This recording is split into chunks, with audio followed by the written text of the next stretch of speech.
Assalamualaikum warahmatullahi wabarakatuh. Perkenalkan, nama saya Ika Nurani, nomor absen 24, kelas 10 BDP 1. Saya di sini akan menjelaskan tentang pengertian teks biografi.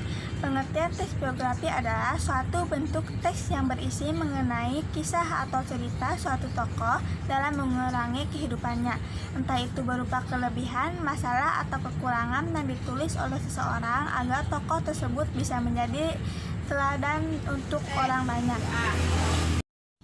Ciri-ciri teks biografi. 1. Teks biografi harus memuat informasi berdasarkan fakta pada tokoh diceritakan dalam bentuk narasi. 2.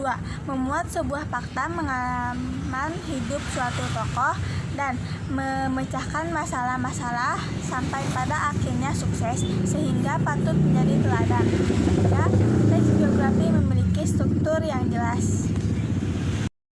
Jenis-jenis teks biografi. A. Berdasarkan sisi penulis.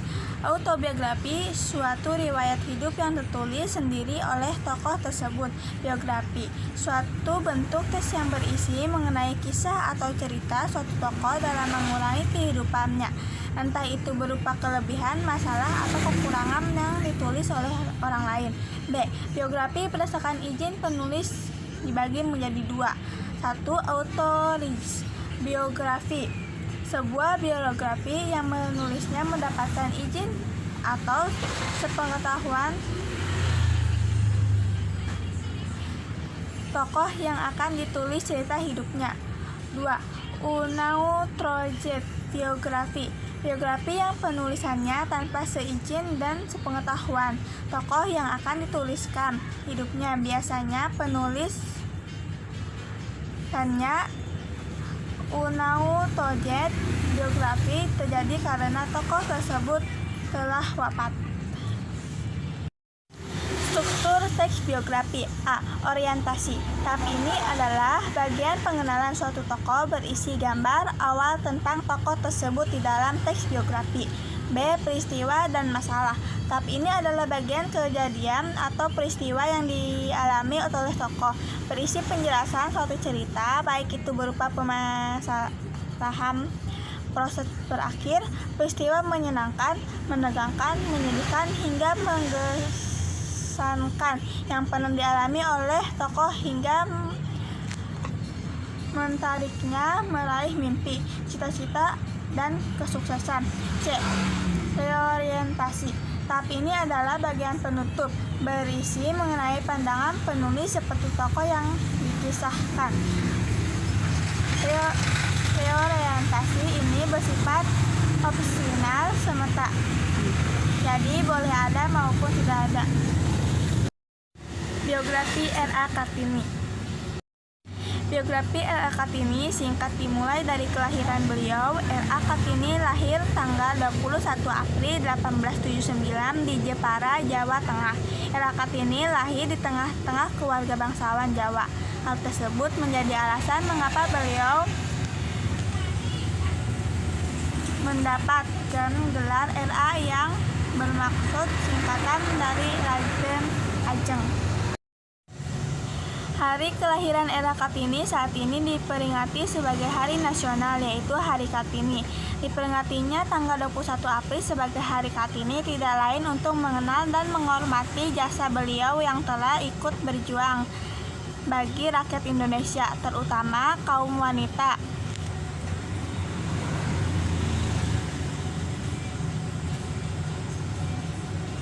Agar bisa lebih maju dan bersaing dengan bangsa Indonesia lain.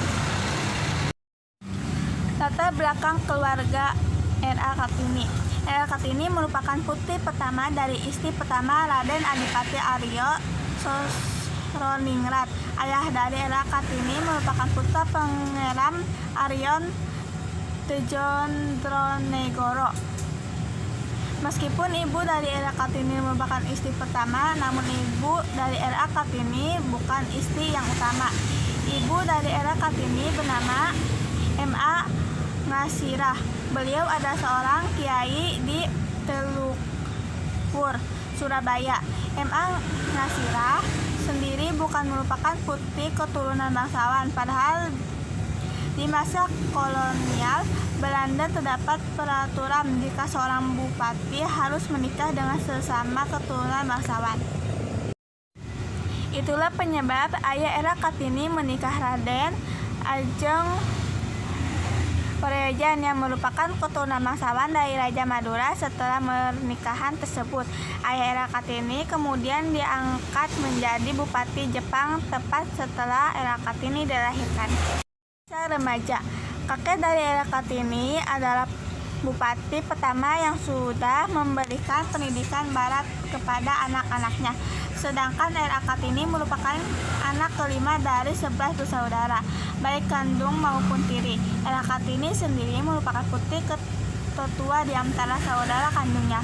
Kemudian Era Kartini bersekolah di ELS Eurofest Lager School hingga usia 12 tahun. Di masa sekolah inilah beliau belajar bahasa Belanda.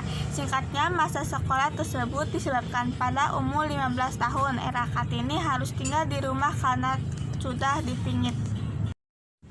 Era Kartini sangat pandai bahasa Belanda. Dirinya mulai belajar menulis surat pada teman-teman dari Belanda. Salah satunya adalah Rosa Abendanon yang sangat mendukung Era Kartini. Dimulai belajar surat menyurat, inilah Era Kartini tertarik dengan pola pikir perempuan Eropa. Beliau mempelajari mengenal hal tersebut melalui surat kabar, majalah hingga buku-buku. Lalu beliau mulai memiliki keinginan untuk memajukan perempuan Indonesia yang status sosialnya masih rendah kala itu. Era Kartini mulai memperhatikan masalah emansipasi wanita dengan membandingkan para wanita Eropa dengan wanita Indonesia. Baginya seorang wanita hancur mendapatkan persamaan, kebebasan dan otonomi serta kesetaraan hukum. Hal tersebut yang kedepannya diperjuangkan oleh Era Kartini. 12 November 1903, tepatnya ketika Era Kartini berusia 24 tahun, beliau diminta menikahi dengan Bupati Rembang saat itu, yaitu KRM Adipati Aryo Singgih Dejojo Adhiningrat. Suami Era Kartini tersebut telah memiliki 3 orang istri. Suami dari Era Kartini sangat memberi pengertian tentang keinginan Era Kartini. Bahkan beliau membebaskan dan mendukung Era Kartini untuk mendirikan sekolah wanita di timur pintu gerbang Perkantoran Rembang yang saat ini telah menjadi gedung pramuka. Dari pernikahannya dengan KRM Adipati Aryo Singgih Dijo Adiningrat, Era Kartini dikaruniai seorang putri bernama RM Soe Salit Dijo Adiningrat yang lahir pada tanggal 13 September 1904. Sangat disayangkan,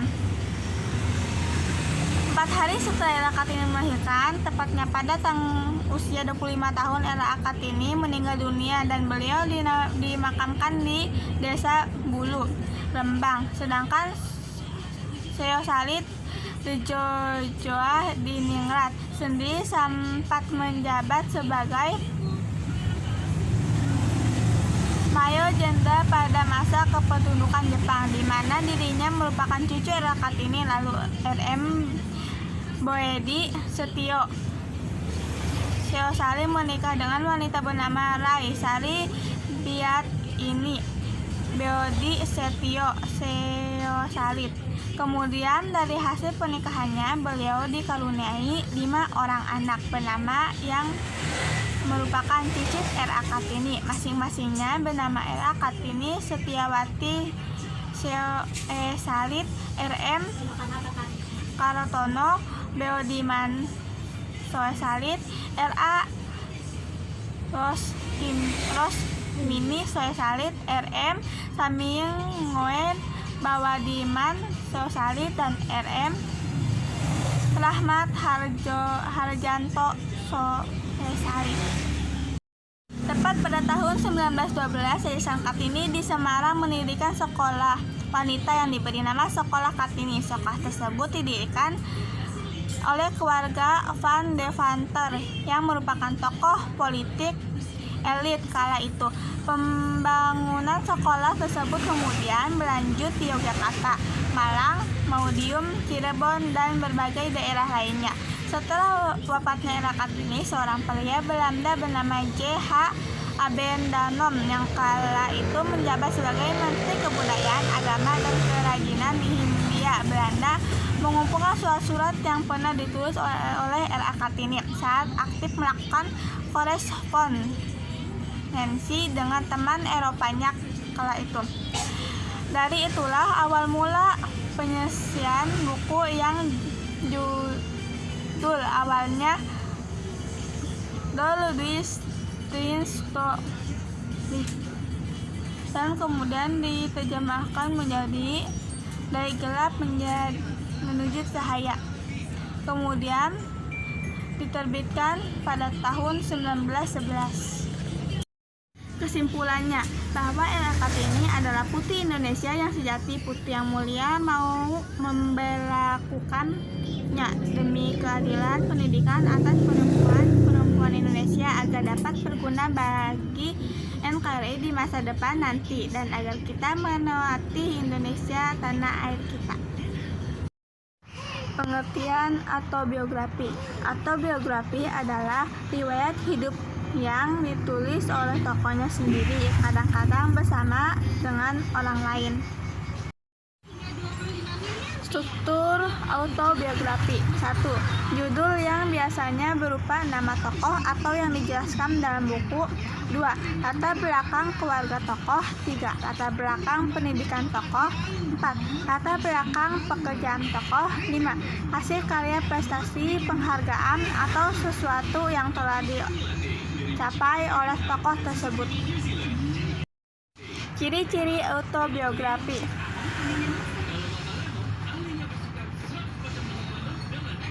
1. Autobiografi berisi perjalanan hidup seseorang. 2. Autobiografi ditulis oleh tokoh itu sendiri atau dengan bantuan orang lain. 3. Autobiografi berisi informasi tentang pengalaman hidup dari masa sulit hingga mencapai berhasilan. 4. Autobiografi biasanya menggunakan sudut pandang orang pertama, namun terkadang juga menggunakan sudut pandang orang lain. Autobiografi Ika Nurani. Namaku Ika Nurani. Ika atau Kak adalah panggilan akrab yang digunakan oleh teman-temanku. Aku lahir di Lebak pada tanggal 8 Februari 2004. Aku adalah anak tunggal dari keluarga buah hati dari Sumatri dan Tini. Ayah kandungku meninggalkanku dari umur 11 bulan. Ibuku adalah seorang pedagang mie ayam, dan ibuku juga menikah lagi pada aku berumur 7 tahun. Sejak aku berumur 11 bulan, aku ditinggal di rumah dengan kakek nenek dan om tanteku. Aku tumbuh dengan baik, tapi waktu bayi aku tidak terlalu suka dengan susu. Nenek dan kakek sering mengajakku ke sawah pas aku kecil. Pada saat itu ibuku menikah lagi dengan orang yang bernama Supriyanto. Dia adalah ayah tiriku. Ayah tiriku adalah ayah yang sangat baik. Dia sering membelikanku boneka waktu kecil. Meskipun ibu dan ayah tiriku tinggal di Jakarta dan aku tinggal di kampung bersama nenek dan kakekku, tetapi ayah kandungku sudah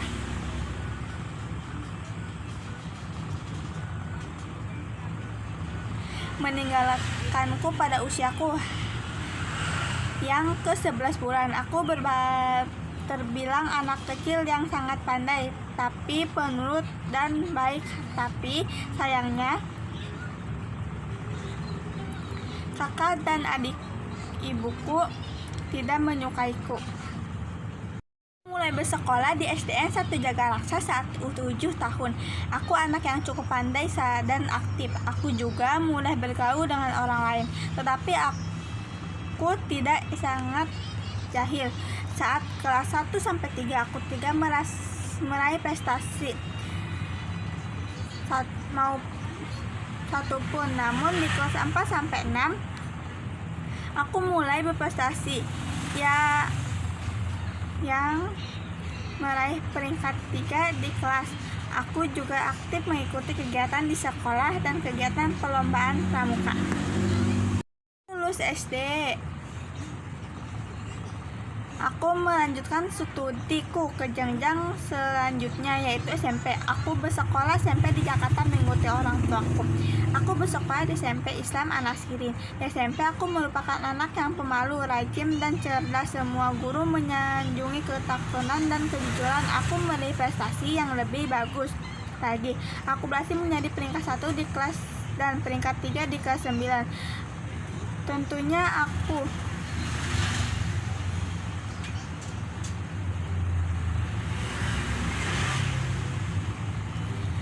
merasa bangga atas prestasiku ini. Aku senang melanjutkan studiku. Ada banyak teman yang ku kenal. Aku memiliki banyak teman baru. Bahkan bisa dibilang satu sekolah mengenaliku dengan baik mulai dari angkatanku dan adik kelas. Saat kelas 7 aku menjadi bendahara kelas, dan saat aku kelas 8 aku menjadi anggota OSIS di sekolahku. Aku mengikuti beberapa ekskul seperti pramuka dan persilatan. Di kelas 9 aku tetap menjadi anggota OSIS dan grup inti pramuka. Aku juga sudah menjadi bendahara untuk 3 kelas dan orang yang berbeda. Aku berhenti menjadi anggota OSIS karena peraturan sekolahku yang melarang siswa kelas 9 semester 2 mengikuti kegiatan organisasi maupun ekskul. Kita diwajibkan untuk fokus belajar menghadapi ujian nasional. Aku lulus dari SMP Islam An-Nasirin dengan nilai yang cukup baik. Aku memutuskan untuk melanjutkan studiku ke sekolah negeri favorit, yaitu SMKN 42 Jakarta. Aku memang sudah memikirkan hal ini sejak dulu, tetapi sempat dilarang oleh orang tuaku karena jarak yang mampu dan takut kekurangan biaya. 2020 saya sudah mulai sekolah di SMKN 42 Jakarta dan sekarang saya duduk di bangku kelas 10 BDP 1. Untuk kesimpulan dari diri saya sendiri, yaitu setelah saya lulus, saya berkeinginan bisa melanjutkan pendidikan saya ke jenjang yang lebih tinggi lagi dan bisa menggapai cita-cita saya yang ingin menjadi pengusaha yang sukses.